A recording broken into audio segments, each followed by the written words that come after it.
G'day, welcome to iCULTIVATE. My name's Steve. Now you'd be used to seeing iCULTIVATE videos that are mainly based around gardening.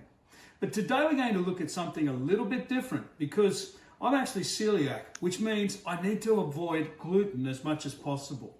One of the things that of course contains a lot of gluten is bread. And for many years now, I've had a lot of trouble finding a really good gluten-free loaf of bread. So what I started doing not that long ago was trying to investigate, could I bake my own gluten-free bread?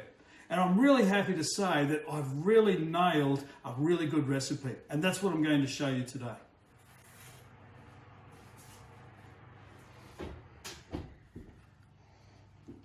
Looking really beautiful.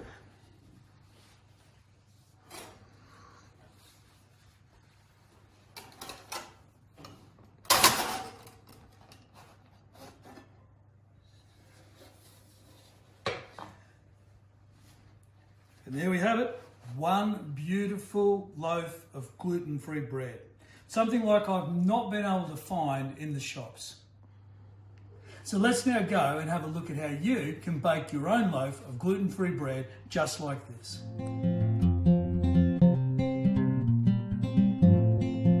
Now this is the bread that we're going to actually end up with, but as you can see I don't have too much of this left, so therefore I need to bake myself another loaf. Now, for this bread, you're going to need two bowls. One bowl is for all our dry ingredients and the other bowl is for our wet ingredients. So let's start with getting the dry ingredients together first of all. Now, the main ingredients for these are a mixture of flours to start with. Now, I used a combination of 3 different types of flour, and you can see that I've purchased these flours in bulk, and I've found that to be a fairly economical thing to do. But for your first one, you might want to just not worry about the bulk purchase and go and get what you need just from the local supermarket. You can see we've got tapioca starch, rice flour, and the third flour ingredient that we use is potato starch. Okay, so let's get these in to our dry ingredient bowl to start with. So I'm going to start first of all with about 1 3/4 cups of the potato starch. So there's 1, and about 3/4 of a cup, 2 of our potato starch. Now it'd be a good idea to put these through a sifter if you have a sifter, because sometimes, particularly with the potato starch, it can be a little lumpy, but I usually just get in there with my hands and just break it all up. So that's our potato starch. We need about nearly a cup, a little bit less than a cup, if I want to be exact, about 0.9 of a cup of rice flour.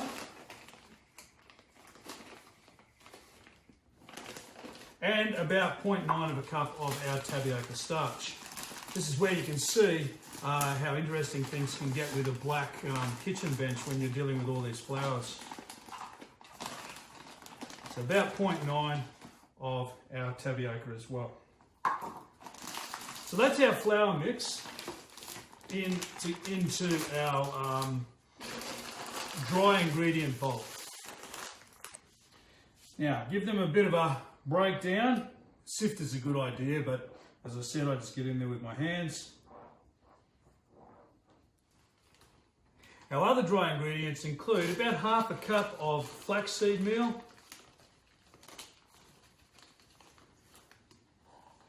and about 1/2 cup of almond meal.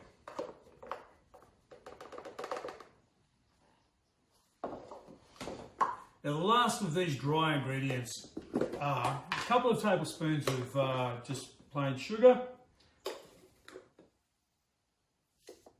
a tablespoon of salt,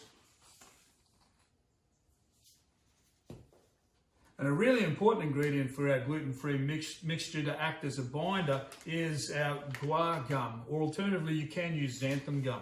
Now we're going to need a tablespoon of this gum as well.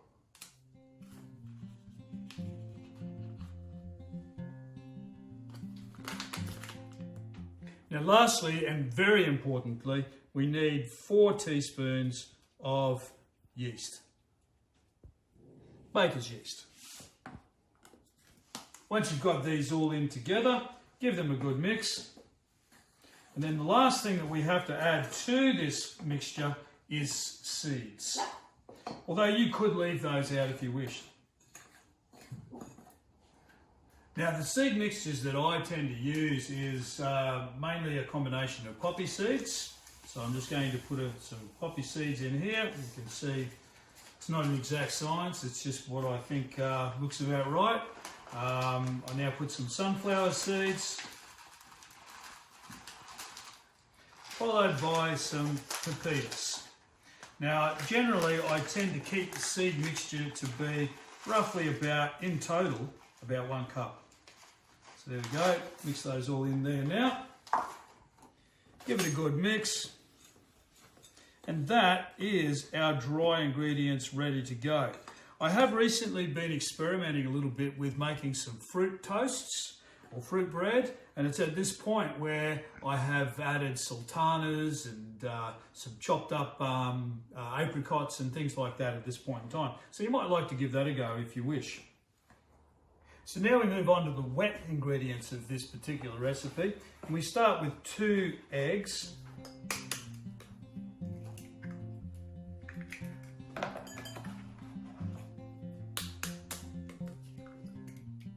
Beat those eggs. And now you add about 1.5 cups of milk. Now what type of milk you choose, whether it be dairy milk or a dairy-free type of milk, doesn't matter. I have used dairy milk, I have used soy milk and oat milks and things like that, and this particular one is going to be a soy. So I'm going to add 1.5 cups of this. There's 1.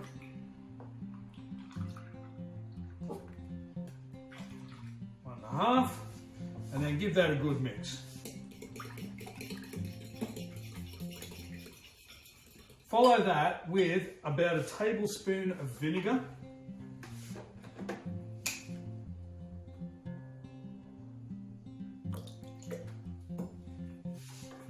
And about 1/3 of a cup of olive oil. As you can see, it's not exactly an exact science, and a little bit extra of this or that doesn't seem to have made a great difference for me in the past. But we give that a good mix, and then what we have here now is our wet ingredients, which will need to be mixed with our dry. Now, I can tell you right now that we will need to add extra milk to this until we get the right consistency, but this is our starting point. So now we add our wet ingredients into our dry.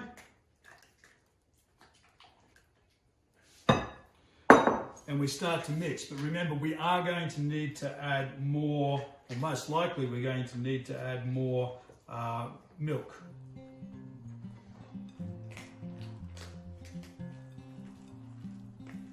Now you need to remember that what we're doing here is a gluten-free loaf, not a normal bread loaf. And the mixture consistency, therefore, is not like that dough that you might have with a normal bread. So what we're actually going to be looking for is more of a cake batter type consistency. I can see already this is starting to thicken up too much, so I need to add some more milk. And as I said, I'm looking for that sort of cake batter type consistency, but you'll see in a moment.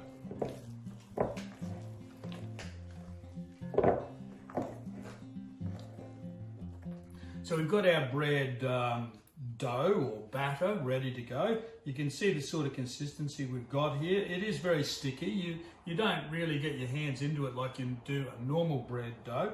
And with it in this consistency, I'm now going to add it to my baking tin.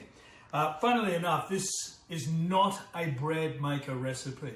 I'm not doing this in a bread maker. I'm just going to put this in the oven. It just so happens that I have a tin here from an old bread maker that I just like the size and shape. So this is what I actually use. But any baking tin will do. And we just add this into the baking tin. So now I just simply put a bit of pressure on it to make sure that it forms into the sides of the baking container.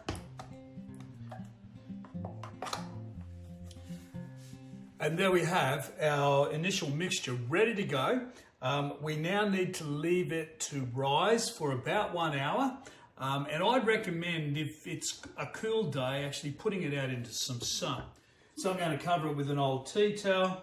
And given that it's a bit of a cool day, I'm going to go and sit it in the sun and allow it to rise for approximately 1 hour, at which time I'll come back and give it another mix and then allow it to continue to rise for an hour after that. Our bread's now been rising for a couple of hours in total, and you can see that it's ready to go into the oven. If you want, at this point, you could put a sprinkle of sesame seeds across the top and then put it into the oven, but I'm quite happy with the way it is at the moment. So into the oven she goes.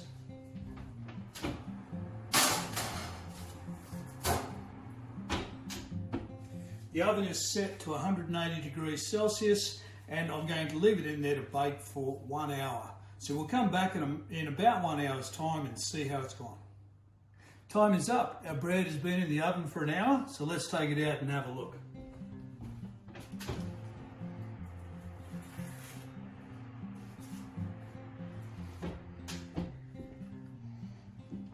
Looking really beautiful.